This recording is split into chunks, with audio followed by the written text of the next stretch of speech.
We just wanted to make sure you understood that was an announcement in Spanish for anybody that needs assistance with translation, to grab one of the headsets that are offered at the front of the in the hallway.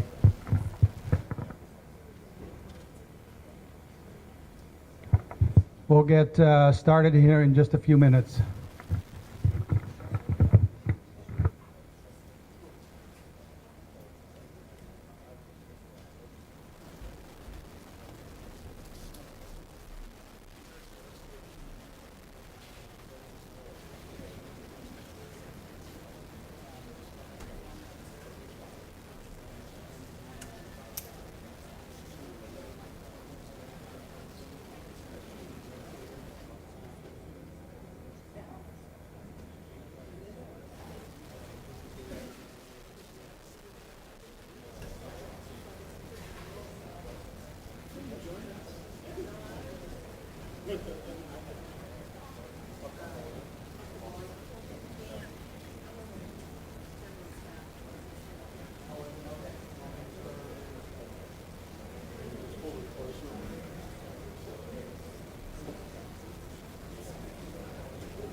going to bump the volume up, so just so you know or are aware, because I can't really hear further, so you might have to dial it down. We will do some tests. So we'll blast your ears out.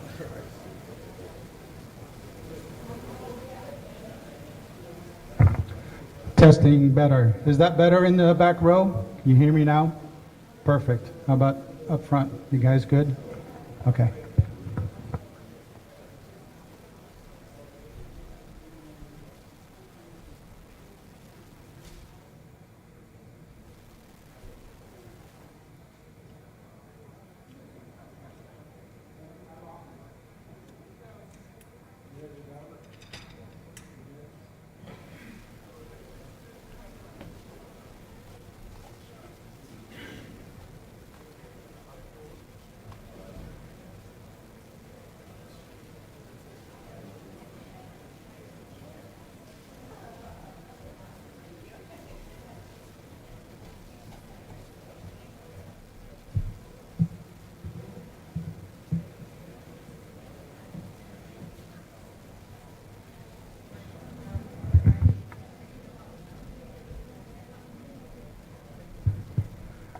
Good evening, folks. We're going to get started. My name is Herk Zoutendijk. I'm one of the public information officers for the incident management teams. We want to welcome you and thank you for coming out. We also would like to acknowledge our local officials, or your local officials, county commissioners, and a representative from Tina Kotek's, the governor's office. Really, the first thing is, that we'd like to acknowledge that a lot of you are affected by the fire.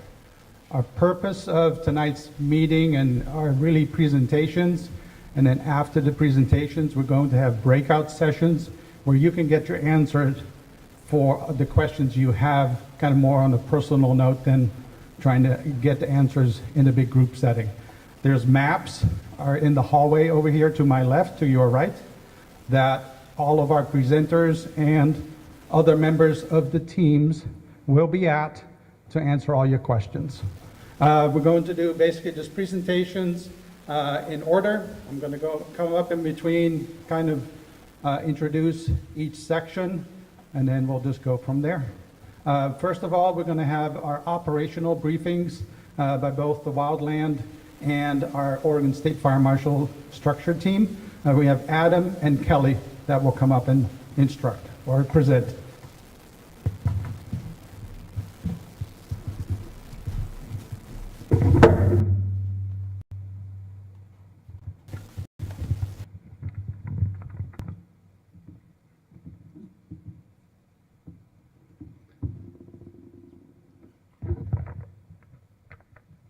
Hi, my name is Adam Sinke. I'm the Operations Section Chief Trainee for ODF IMT2, and I'll be going over the Wildland operations part for our Unified Command here on the Rowena Fire.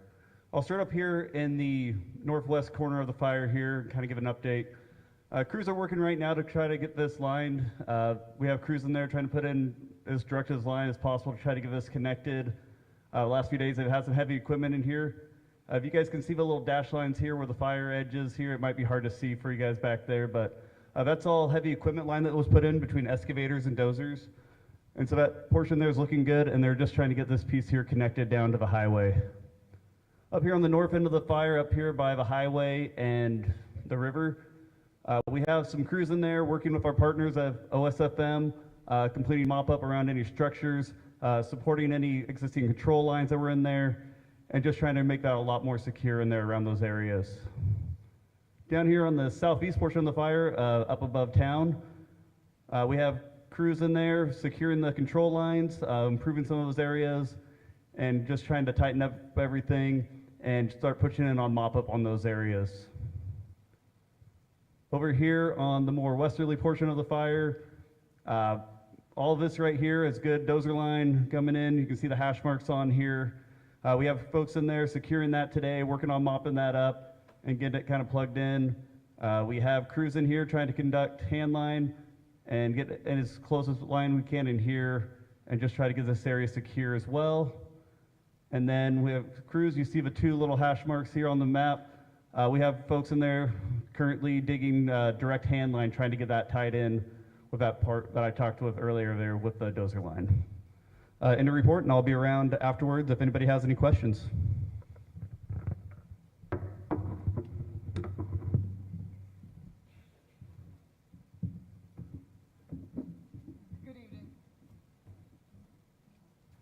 Good evening. I'm Kelly Zakarski. I'm the Ops Section Chief for the State Fire Marshal's Office, and I'm in charge of the structural resources. And what that means is that when we come into an area when there's a fire that's been affecting your community, our job is to make it better. And so the first thing we do, we arrived here on Wednesday night. The local resources and the mutual aid did an amazing job. They did such a good job, and we were able to come in and help them and bolster the work that they had already done, and then ideally give them a break so they could go back to their homes and their families and their community. So the Fire Marshal's Office, we have 8 task forces here, and those task forces all come from individual counties. So we have 8 counties represented throughout the state of Oregon, and they're actually representing over 30 different agencies, so different fire departments, city departments, districts. So it really is a team effort to come in and hopefully make a difference. So I'm going to talk a little bit about what we've been doing. So our primary, we first got here, our primary objective was recon. We really needed to know what the scope and scale of the problem was, how many structures were affected, how big of an area were we trying to work on. So we spent a lot of time that first evening just getting the lay of the land. And as we continued and figured out really what our priorities were, we were able to focus a lot of our energy initially along that old Highway 30. And we use a program called Survey 123, you may have heard of it. And essentially it helps us triage. So it allows us to have a system to address the structures that need the most urgent care or the most urgent attention so that we can mitigate that risk. So as you know, some structures survived and some didn't. So we went in and identified those structures that were the most savable and went in and protected those and put out the fire around those. And that's what we've really been doing for the last 2.5 days, is systematically going through the structures all along here. This is along the old Highway 30, then we're moving down towards the Discovery Center, and then on into these communities, and going through and mopping up. So what we're doing is mopping up means we're going to take all the heat around those structures, any fire that came through, so that there's no heat left, which means that structure should, in theory, not be threatened by the fire that came through and burned around it. And right now, we're in a position where, of all within the fire footprint, so the red perimeter that you see now, every structure within that footprint is cold black 20 feet around it. Before we leave, our goal is that it will be 50 feet around it. And we'll also have all of this triaged and recognized so that we know that when we leave, it's better that we found it, but also that we've mitigated the risk to the homes your homes that are still here. And while we're doing that, we're also, I guess we could probably say we're just checking and double checking our work. So, you know, as soon as the wind kicks up, sometimes the smokes come back up or the sun hits it. So we're trying to be extra due diligent and hit every structure along those areas. So, and then also we're working very closely with our Wildland partners. They've been amazing partners to work with, and together we're stronger. So we've really been able to make a difference, I hope. Thank you. All right. Thank you, folks. So next up is your local fire chief, David Jensen, who's going to give kind of a brief overview of what had transpired from the start of the fire until now and what his crews have been doing.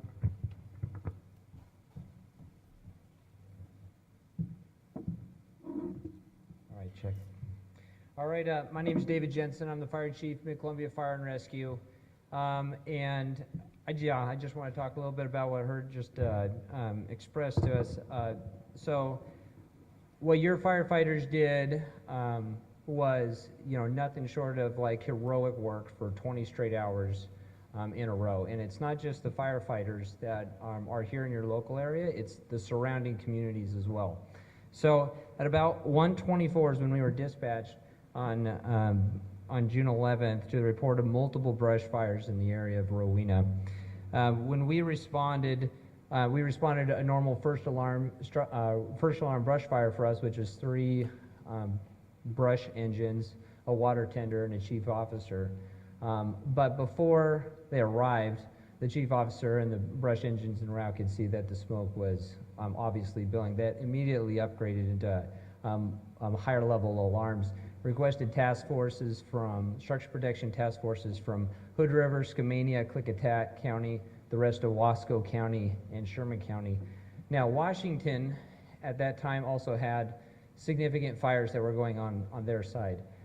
So they were not, we normally would have had those structural protection resources, and they wouldn't have been immediate because they're coming over from Washington, but they were unavailable at the time. Despite the rest of the resources that we were able to obtain, put 59 structural firefighters there within an hour and a half. And then a little bit later than that, we actually have mutual aid relationship with Clackamas County. And so Clackamas sent a team of engines up to help as well. So interesting note with Clackamas, we have them sometimes a couple times a year for big fires. They're a great partner. So that was a great response from the community that was already being tapped for other fires. We've got other fires going along around us right now. And also, while we have this fire, we have, a lot of people don't think about this, but there's other emergencies going on as well at the time. So medical calls unrelated to the fire were happening, and other events. And we were able to have mutual aid relationships with Klickitat County EMS and other things, be able to take care of those. So all of those are kind of going on at the same time. In total, with wildland resources and structural protection, within that first hour and a half, there's 112 firefighters on the ground working on this fire. That doesn't include the aircraft with, I think Kristen will talk about from ODF in a little bit later. So there was a very fast response, but as everybody knows, that night was very impressive winds. We have, in our historical records now, we're seeing 30 to 38 sustained with gusts up to 50 in that area. And I'm sure that in that local area, if we had those gust readings, they would have been even higher than that. So we had unified command. This is what we do in this area. We have very good working relationship with U.S. Forest Service Scenic Area and ODF. And so when we show up on scene, we have coordinated resources, and we'll have our crews absolutely integrated with each other, working on whatever mission it is that's most important at the time. And obviously in this was, our critical mission was life safety, get ahead of the evacuations, and property conservation for primary residences.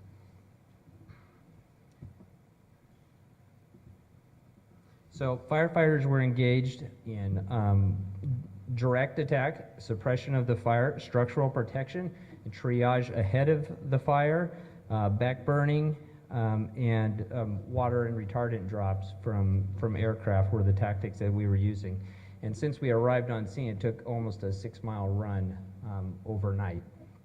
So that impacted many homes, and it's just being very real with you, it's a really devastating thing to drive through that area. Our crews, we have a specific wildland crew, many of you know about, especially if you live over in that area, that does mitigation work and works on the houses. And many of the houses in this area, we had done work. This crew had been out there trimming up branches and clearing stuff. And some of those homes were saved due to that work, and some of them were lost, some of those conversations.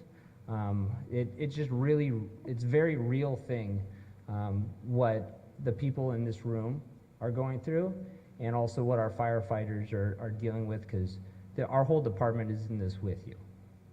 This is a big deal. It really is.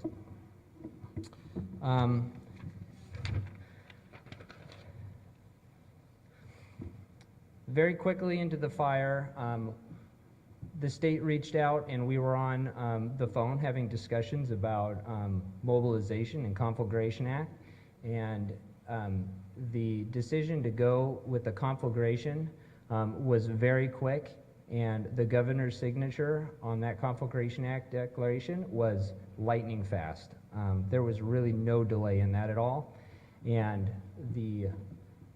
so much so that our in-briefing with OSFM was at 9:30 that night, which is, I mean, incredibly quick, especially when you think about the backup on I-84 from that area that the fire was causing. So that was a really impressive thing, and I think that our community should be really proud of what the state did and the other counties in our state did to help protect us.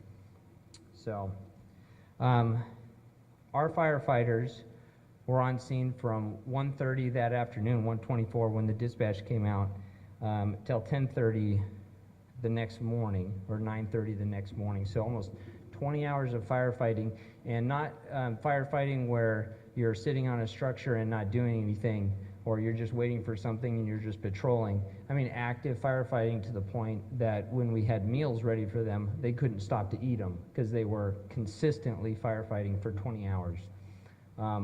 There was 3 of our firefighters were had to have some medical attention for heat exhaustion and smoke inhalation. All of those firefighters are okay, and then there was a cut to the eye. All those fires are okay. In fact, they're all back on the line. An hour after they returned to the fire department, we had a structure fire call. Those same firefighters responded outside of from the fire station to that structure fire call. So they're back on our line, running on emergencies and protecting our area right now. And that wouldn't be possible without the state stepping in to say, we're going to help you with this fire so you can take care of your citizens. So that's really appreciated. So, thank you. Right now, how we're participating in this is we're engaged with the incident management team. They've reached out a lot. We're at the briefings. We're getting information. Our fire marshal is assisting in the investigation. ODF is taking the lead on that investigation. But we're there helping out with that. We're doing damage assessments. We're in the preparing for that recovery phase of this whole thing, because it's not just the fire, it's after the fire that and how we respond to that really kind of tests the mettle of what we're all here for. So thank you. That's all I have.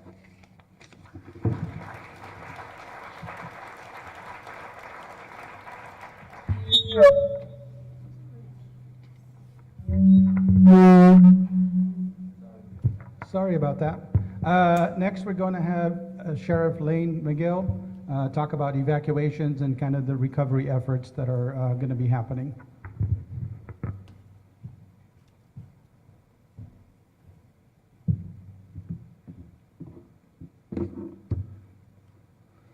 I think that one's on here. Can everybody hear me? Yep. Okay, my name's Lane McGill. I'm the Wasco County Sheriff. And what I'm going to do is I'm going to give you several different components of this fire and what we do. I want to start a little bit from the very beginning so everybody kind of has a general understanding of how we do evacuations at the Sheriff's Office. We've been doing it this way for about the last 10 years now. And so for those of you that aren't familiar, and if this is your first time experiencing this, we always have the level 1, level 2, and level 3. So that's ready, set, and go, just like when we were kids, you know, playing track. So that's the best way that we can always remember that. So what we do when we have an incident like this, the first thing we do is we start deploying assets there, myself included. And by the way, in this particular case, every asset at the Wasco County Sheriff's Office, as far as our staff goes, patrol staff goes, was deployed to this, as well as parole and probation, and then we partnered with Oregon State Police, U.S. Forest Service as well. But when we arrive on an incident like this, and this incident here in particular, what we do is we begin to assess what we need to do immediately. Generally, what we like to do in most fires, which doesn't happen in the gorge very often, is we like to start at a level 1 and give you some preparation. And we always say you should be at a level 1 this time of year anyways, but In particular, in this case, if you look right here in this area where the heel of the fire is at, when I came around the corner here, I was about the second person to arrive. I knew that we were going to have problems, and then the next thing you know, we had here. So what we do is we begin to assess. Well, immediately, we went to a level 3 notification from Old Ferry Road all the way down to the 5500 block of Highway 30 West. We weren't exactly sure what we were up against until we got into here, and then once we figured out that we had 4 or 5 other fires, either spot or trigger points that were in here, then we started evaluating how we're going to expand it. What we do is we look at the residents, the number of residents that are in here, and then we start looking at the number of residents, properties, and everything that is going to be downstream. What I can tell you is this was an extremely fast-moving fire. Chief Jensen alluded to it. I was at Incident Command and rolled into Unified Command with our liaisons, and I'm still wind burnt from the wind. It was blowing that hard. So what we did in this particular case is once that got into this Rowena and we started seeing structures that were threatened or actually burning, then we started expanding it, and then we expanded this whole area that you're seeing here into red, which is what we call level 3. So that's to go now. Now there's a few changes that have been done in here over the thing, and I'll get into that in a minute. But initially, this down in here, right where about that pointer is at, that was, we've reduced that today, of course, but that was a level 3. That would include the backside of Chenoweth Road and parts of Foley Lakes on the north side of it. So with that being said, I'll just give you the stats right now. So currently, at this map that you're looking at here, between the 1, 2s, and 3s, we have 1,687 residents that are in a level 1. That's all the green area that you're seeing right here. In the yellow area, which is level 2, there's 1,561 residents, and these are actual physical structures that are counted through our GIS system and mapping systems that we have at the county and in conjunction with the Oregon Department of Forestry and the State Fire Marshal. And then in level 3, with everything being readjusted today, this red area here, we're currently 590 homes. So that's roughly about 3,000 citizens that are under evacuation notices. What we do in these particular cases, and as we evolve through the incident, these things will be pulled back. So when we're secure, like we were down here this morning, the fire people were saying, you know what, really secure in here, we're confident that we can get this back up to or drop it to a level 2. What I can tell you is we hold every drop 24 hours. So this is going to be held for 24 hours. If for some reason we make a decision to drop it again, and this goes from this one up here goes to a 2, we will hold that at a 2 for 24 hours. It gives us the time to make sure that the fire is still contained, and it also gives us the time to start putting a plan together for safety purposes and different things like that for reintegrating citizens back into their community. So that's kind of how we do the process of evacuations. So at this time, there are 2 roadblocks. There's one roadblock down by exit 76 right here at the Rowena exit, and there's another one right here at the golf course driveway. And by the way, the golf course is closed. No golf. Sorry for you golfers. I've already told the fire teams that we're going to have to deal with that. But anyways, there is a turnaround and a thing right there at the driveway. If you need to get to your residence in the Adeline, Simonelli, Thule Terrace area in there, you can go to that roadblock and you can provide your identification to the police officers that are there. They will escort you in so you can get medication and things like that for any kind of emergency stuff you might need. It's also the same down here at the 76 Highway 30 interchange down there. So just make sure that you do that, okay? So that's what we're doing now. We're going to provide those escorts. We're going to continue to do that, and we're going to continue to evaluate. We're hoping that tomorrow we'll be able to expand some of these, or shrink them actually, and give you the opportunity to get back in your home, because that's very important for everybody here. I'm a property owner just like you are, and being in my home is very, very important. And we want to get you back in your home as fast as we can, but we want to do it safely as we can. One of my top priorities, and my only top priority, and a lot of times when these rapidly evolve, is life safety. And I'd much rather have somebody standing at a roadblock very angry at me or one of my deputies knowing that they're safe than in their home where I can't find them. or they're significantly injured from being on that. Let me talk a little bit about the property side of it. As we open this back up, there's going to be a lot of traffic coming in and out. We want you to use caution, of course. But sometimes in these types of situations, nefarious individuals will show up in vehicles and they'll be around and they might be trespassing on your property. If that's the case, you give us a call. We'll work with you and we're going to take action for you. I have 250 free beds just across the railroad tracks, including meals, just so everybody knows. The other thing that I'll talk just a little bit about is that's really, really important. I know there's been a lot of conversations about fatalities for this incident. There are no fatalities. Those are rumors.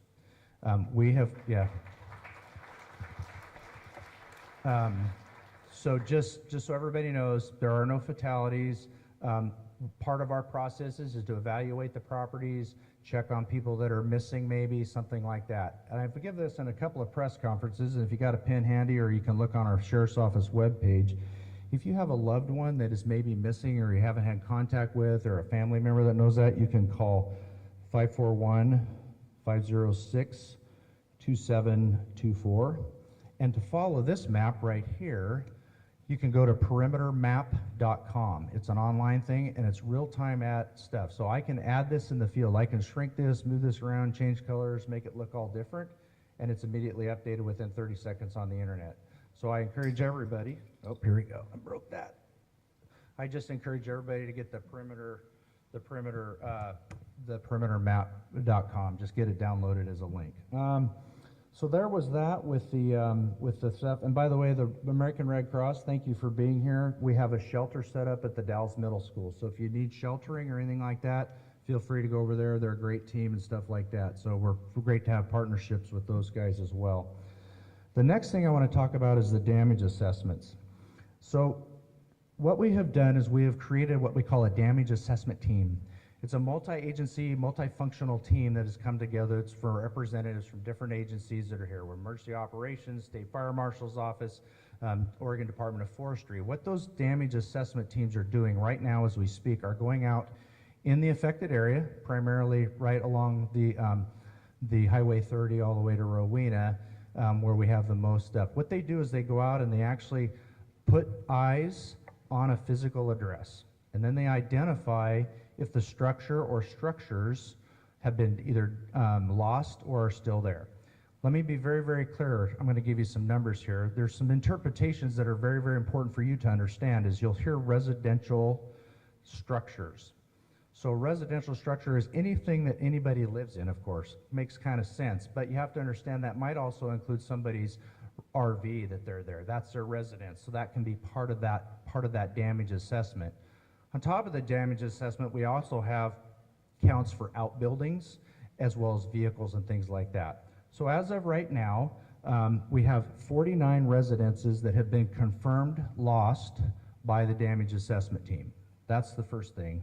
We also have numerous outbuildings and numerous vehicles that we don't have a count on those yet, like well houses, detached garages, shops, those types of things. That will come later as we build out our reports. So just understand that when you start seeing or hearing numbers, just understand that it's really important that this is a rapidly evolving type of a situation, and we fully anticipate that those numbers are going to increase over time. It's just obvious. We're still in the very beginning stages of this, and it's going to take us some time to do it. Why is a damage assessment team important for you as homeowners? It's important because it's part of the recovery process.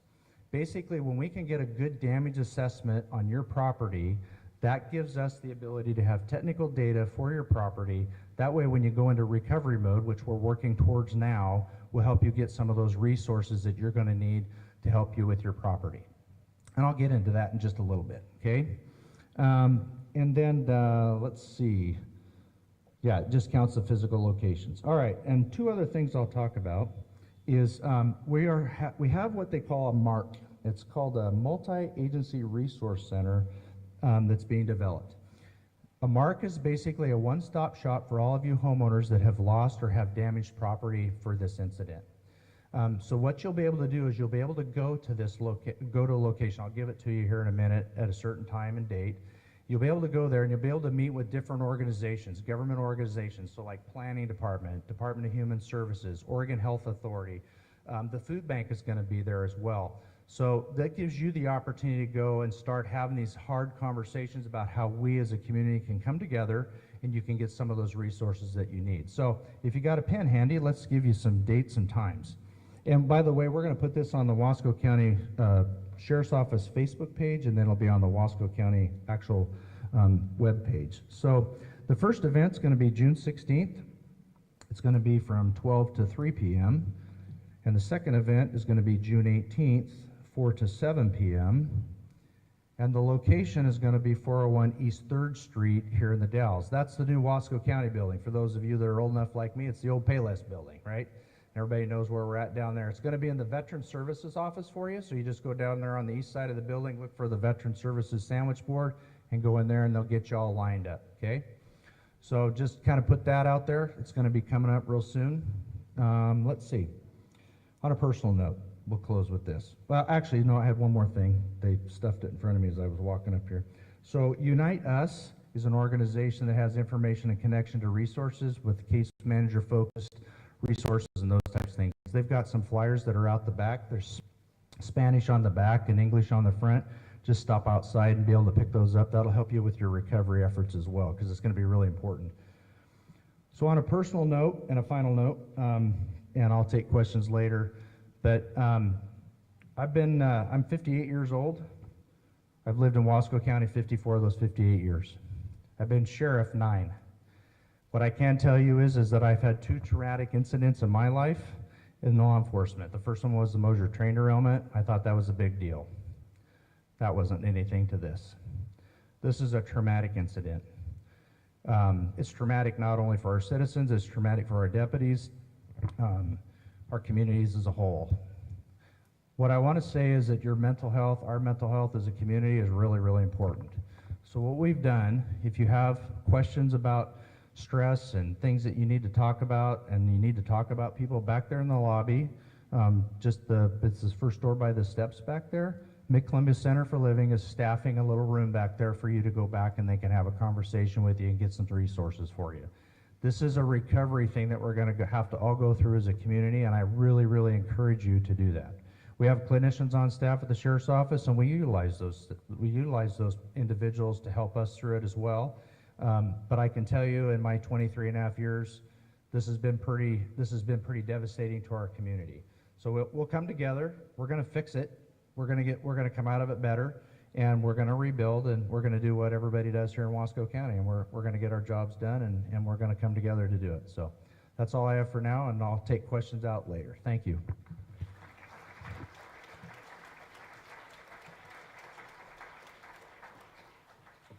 Thank you, Sheriff.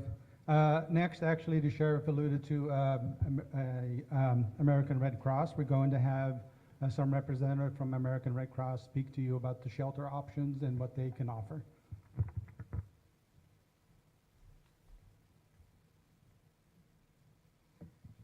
Hi friends, my name is Morgan Schmidt. I'm the Executive Director for the Red Cross of Central and Eastern Oregon, and just want to share that we never want to be in a community under these circumstances, but we are honored to be coming alongside government and community partners to be offering care and support to everyone that's been impacted by this fire. For more details, I want to introduce my colleague Gabe, who's our Community Disaster Program Manager, and will tell you more about what we're offering. Good evening, everyone. As Morgan said, my name is Gabe, or Gabriel Fabiano. I am the Community Disaster Program Manager for 12 counties in Central and Eastern Oregon, and one of those is Wasco County. I love all of my counties equally, even though I've only been in this job for 2 weeks, but I'm excited to be here supporting you guys. So if anyone in this room thinks Red Cross is just sheltering, we are so much more than that. We are a non-governmental, not-for-profit organization who is here to support you guys. So if you need anything, even if it's not a stay in the shelter overnight, if you have family what you're staying with, if you need dinner, snacks, water, any sort of other sort of resources that we have at our shelter, you can come and get them because you've been affected. You don't have to stay at our shelter to get those resources. Outside of that, we will be here on the ground continually until everything and everyone is safely able to go back home. So if you have any questions, you can head over to the middle school, which is at 1100 East 12th Street, and you can ask any of our representatives there, and they will be able to assist you.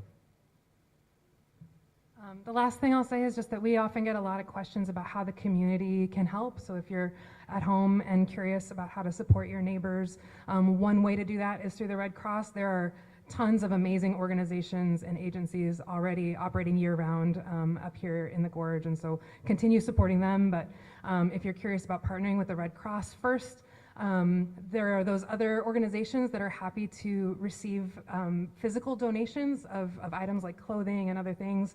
The Red Cross, unfortunately, doesn't have the capacity to sort of manage a lot of unsolicited donations, even though they're given so generously by the community. So we like to redirect those to community agencies that are better able to process that and get those resources out to the community.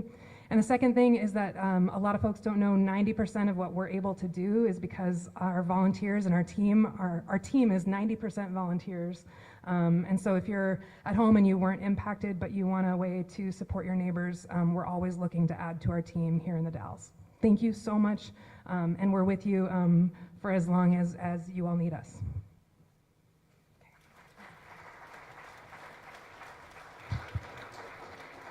All right, thank you for your service and what you do for the community. Next up, we're going to have our agency administrators. We're going to have Kristen Dodd from Oregon Department of Forestry and Travis Medina from Department of Oregon State Fire Marshal.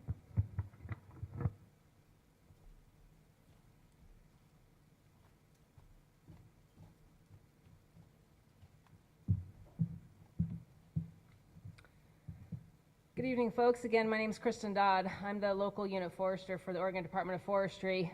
We are a wildland suppression agency that provides protection to private and non-federal lands.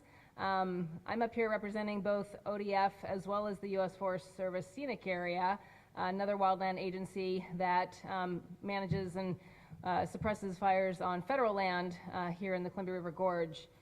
And, you know, as has been alluded to regarding kind of the initial events that led into this fire and the start of it on the front end by Chief Jensen, ODF, the Forest Service Scenic Area, Mid-Columbia Fire and Rescue, all immediately launched resources on this when the fire bell rang.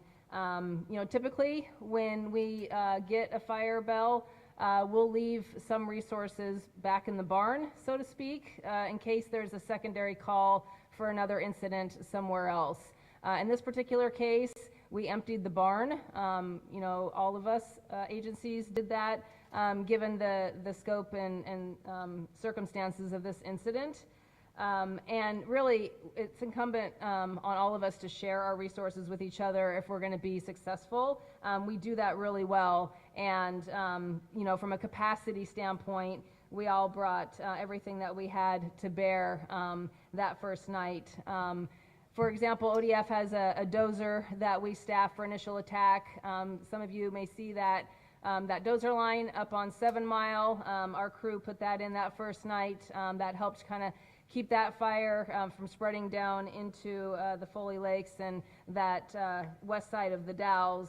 And we also have severity resources, aviation resources that we manage here locally. So we deployed single engine scoopers that responded to the fire. Those resources were ordered up almost immediately. And with the winds doing what they did that evening, you know, they couldn't put that fire out alone. We ordered a significant amount of additional aviation assets to try to fight that fire that night. As the fire was evolving, we were placing additional resource orders, you know, between what we have at a local level to initially respond to that fire, both at the wildland level, at the structural fire department level, our rural fire district partners coming in to help out. We were placing orders for additional dozers, additional hand crews, additional engines, additional water tenders, additional operational leadership to manage the fire.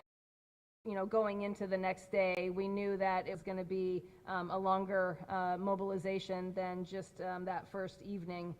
And as the fire continued to evolve on Wednesday night, we knew pretty quickly, much like State Fire Marshal's office getting ordered through the conflagration that we were going to need a more robust organization to help us manage the fire on a wildland side of things. So by about 7 o'clock on Wednesday night, on June 11th, we ordered a state incident management team. It was a joint decision between ODF and the Forest Service to order in an ODF incident management team, which ended up being ODF Team 2 came in. They mobilized that next morning on Thursday, and were integrated jointly with the State Fire Marshal's Green Team last night. Let's see. And so, you know, that team is here to work for us local jurisdictions so that they can meet our needs. You know, they're providing us capacity and services to, you know, manage the complexities of this fire, which also allows us to go back to doing our day job, like Chief Jensen said, so that if we do get a new fire start somewhere else, we've got resources that can go and respond to that incident. You know, I do also want to hit on, you know, the sensitive nature of this particular incident. Again, like Sheriff McGill spoke to, and how this has affected our local community. Many of our local fire resources that work in this community also live in this community. My house is in the evacuation area, so I can sympathize and empathize with the fear that folks feel. You know, we're out fighting the fight, and I have to kind of put aside what might be happening up at my own house. And, you know, I just want to maybe end with, you know, our fire crews are dedicated to stopping fires as soon as possible, as small as possible. They're here to serve our community, and they take it personally when they don't catch the fire. So it's hard on them. And I just want to recognize and appreciate the partnership that we do have with the other agencies, you know, working with the Forest Service, Mid-Columbia Fire and Rescue, Sheriff's Office, ODOT helping with the highway closures that first night. You know, it's a coordinated joint effort to get information out, get our community members out of harm's way, and catch this thing so that we can put it to bed and allow the community to move on and start to heal. Thank you.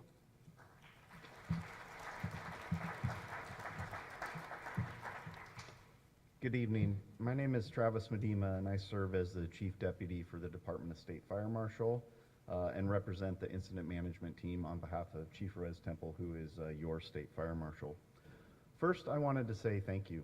I had the opportunity to meet a handful of you as you came into the building today, and I've had the opportunity to meet many of you out in the community. And the thank you is really to you. Every time I talk to a community member, usually the first thing that they ask me to do is to please thank the firefighters. That means a lot to those women and men that are out there working really hard to protect your community. So I first wanted to say thank you for you, and thank you for recognizing those firefighters and the key critical work that they're doing. We know it's a difficult time and been a difficult couple days. Fires like this have a significant impact and profound impact on your lives and what's really important to you. Our commitment is that we will continue to be here and support you through these challenging times, and it's our honor to come into your great community and to serve you while we're here to protect your community. It's been a dynamic 2.5 days, as you've heard, because of the severity and the ferocity of the fire when it first took off. As you heard, Governor Kotek immediately invoked the Conflagration Act. That Conflagration Act, when it's invoked, mobilizes our department and the Oregon Fire Service. There are 306 fire agencies across this great state, and when the Conflagration Act is invoked, we pull from fire departments all across this state to come to your community. That happens all over this state as we mobilize resources. We mobilized 8 structural task forces to come in and help protect what's important to you. A task force is made up of 5 structural apparatus. So initially that was 40 apparatus out the door to help protect and to help augment Chief Jensen and all the amazing work that him and his crews were doing. It also brought in an incident management team, and we brought in some of the best with our green incident management team. Chief Bregman will come up and talk about their work. That is a group of highly specialized individuals, and with the structural fire service, those task forces, and the incident management team, they are very specialized to help mitigate situations like this, and that's exactly what they've been doing. As you've heard, we've been in Unified Command. Unified Command is a partnership between agencies and a command structure that really allows us to use the best of both systems. When the Oregon Fire Service shows up, we protect people and property, and we can focus really on protecting those structures and limiting the impact to people.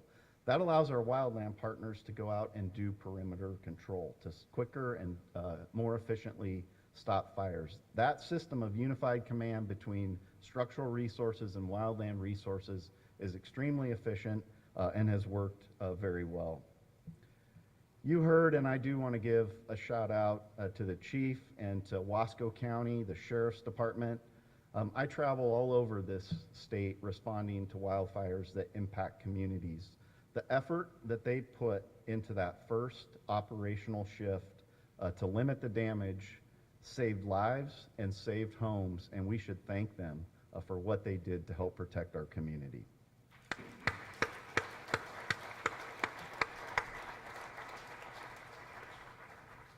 I also want to take a minute and thank our firefighters. I started with that.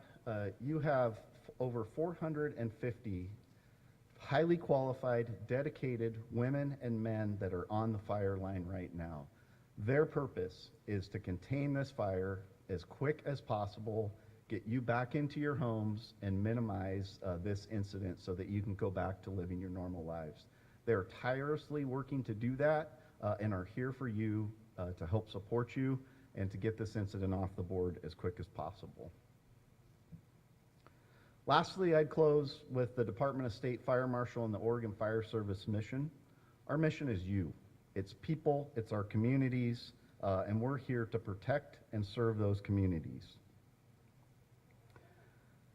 I wanted to take my kind of last statement really around our partnerships and our unified partnerships with the department, with the local agencies that we partner with. We are committed as agencies and entities to be here until we mitigate that risk. My commitment to you is that our team will be here and our resources will be here until that risk is reduced to the community and until those evacuation levels begin to decrease. We know what a traumatic event this has been for you, and we want to help provide and do whatever we can to help stabilize that, and my commitment to this community is we'll do that, and we will be here until those evacuation levels leave and many of you get back into your homes. Again, I want to thank you for your time. Thank you for all the support. It means an immense amount to those firefighters that are out there working for you, and thank you for coming this evening.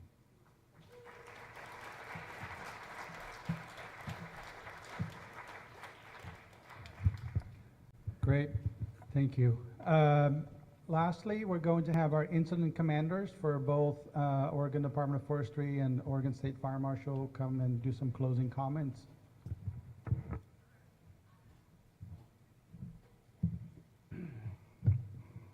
Good evening, folks. My name is Matt Howard. I'm the Incident Commander for the Oregon Department of Forestry Incident Management Team 2.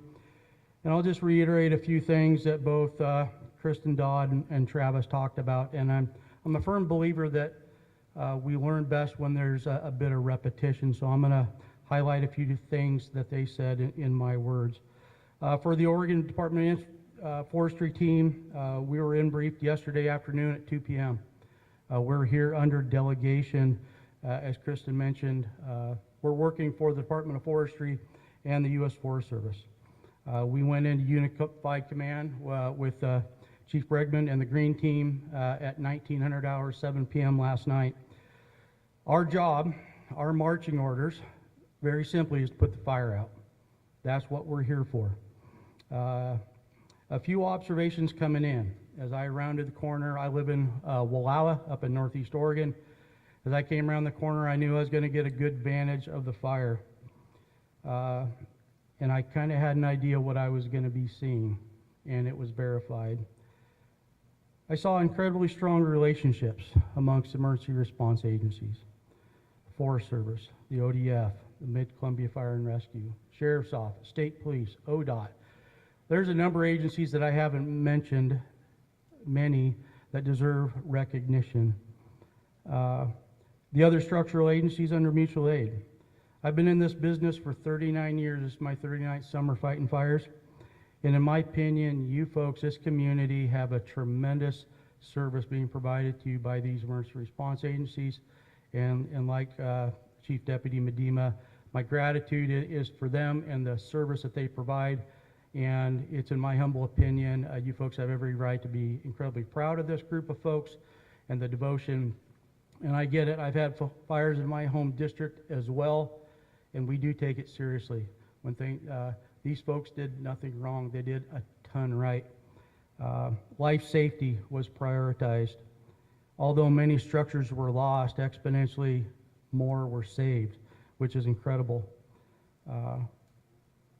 No fatalities, which is amazing, considering the fuel conditions, the weather conditions that you folks were experiencing. Protection of the natural resources was also prioritized as the perimeter control was implemented. So multi-pronged approach there. From an incident management team perspective, we came with a 53-person roster, and we did integrate in unified command. We were handed a really good package.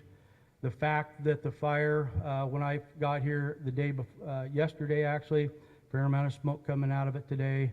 Pleasantly surprised in the minimal amount of smoke that's coming out of it today, and that the fire has not substantially moved inside that footprint in the last 24 hours or so. Is a testament to your local resources that were out there and the package that they handed to us to help us be successful. As Chief Deputy Medema mentioned, we've got over 450 folks out there right now working 24 hours a day, 2 shifts, 0600 to 1800 and 1800 to 0600, day and night, to put this fire out. As far as duration, we'll see what happens here. I'm thinking 10 days plus or minus for the ODF team to be here to get this fire in a decent place where we can turn the wildland portion back to the Department of Forestry and the U.S. Forest Service. We all collectively are coming off a tremendous fire season of 2024, where we saw record numbers of acres burned in the state, predominantly in eastern Oregon, east of the Cascades. And my team last year was out 4 times. I think Steve, he was out 3 times. There's a tremendous effort last year. It's been a busy winter talking about fire season from last year and prepping for fire season coming this year.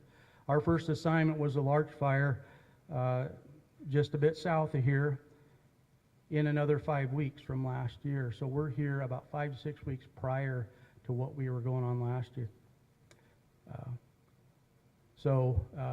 My heart's out with you folks. You suffered a terrible blow, pretty big black eye right now. With this incident, we still have 3 solid months of fire season, unfortunately, ahead of us. But I feel really good that you folks are being served by the folks that are here for you. And I see it as a privilege for us to be here representing you and putting this fire out.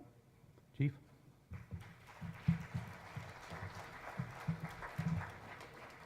Good evening, everyone. My name is Steve Bregman, and I serve as the Oregon State Fire Marshal Green Team Incident Commander. I want to start by recognizing Mid-Columbia Fire and Rescue Chief Jensen for all of his work, all of his firefighters and staff's work.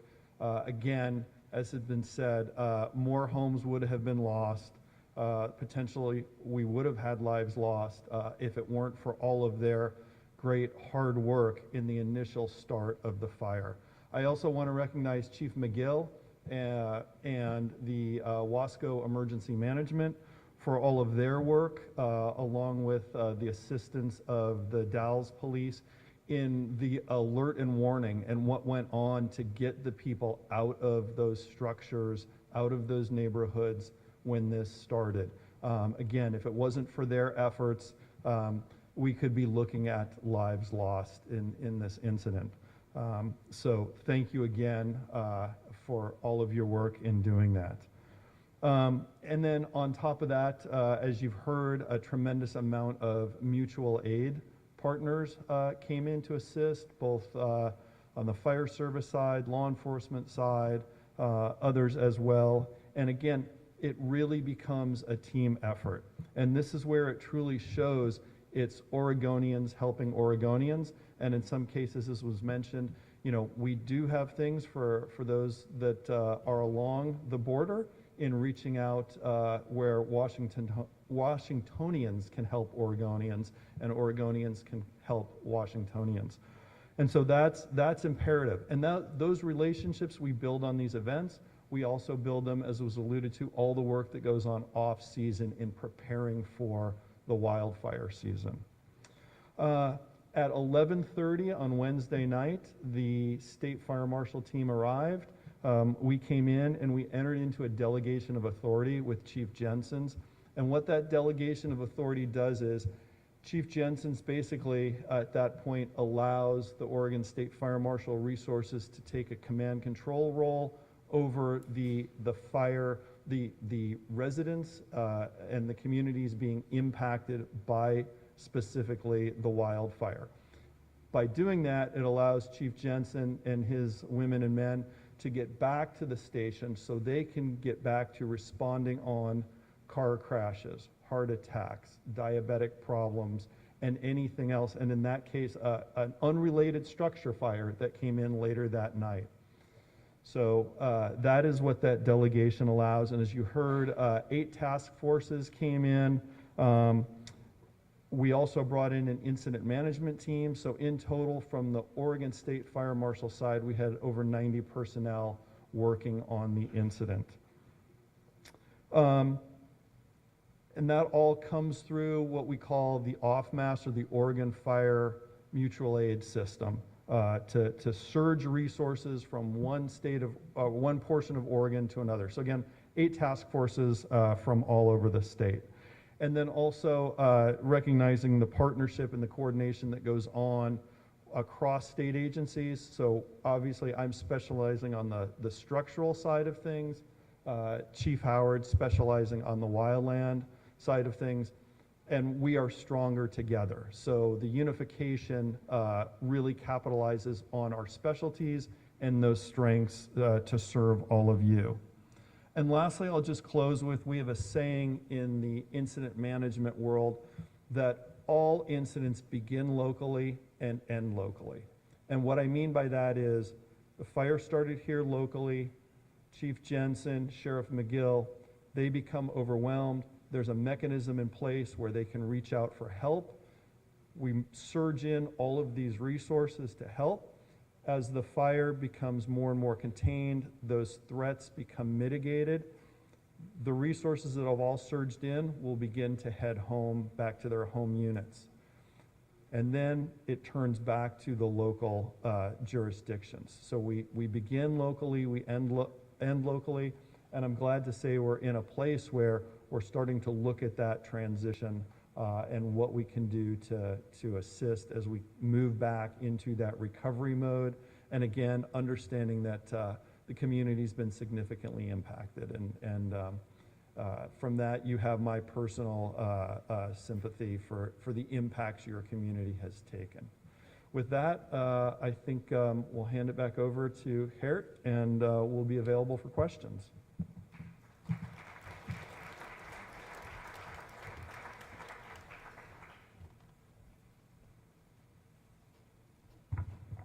Joe, can we get the QR code up? I wanted to thank you. Is it there? No QR code. So thank you to our presenters. Thank you for coming. I hope this was helpful. Stick around out in the hallway out here, please. There's the representative able to answer your questions. You also see between the maps and kind of through the hallway a QR code that you can take a picture of that will take you to our Facebook page of the fire information. There's a phone number on there and an email address. If you don't get your answer here tonight, please reach out to us, to our public information shop, we can hopefully answer it, or we will find somebody that can answer your question. Thank you again. I really appreciate it, and I hope you have a wonderful night.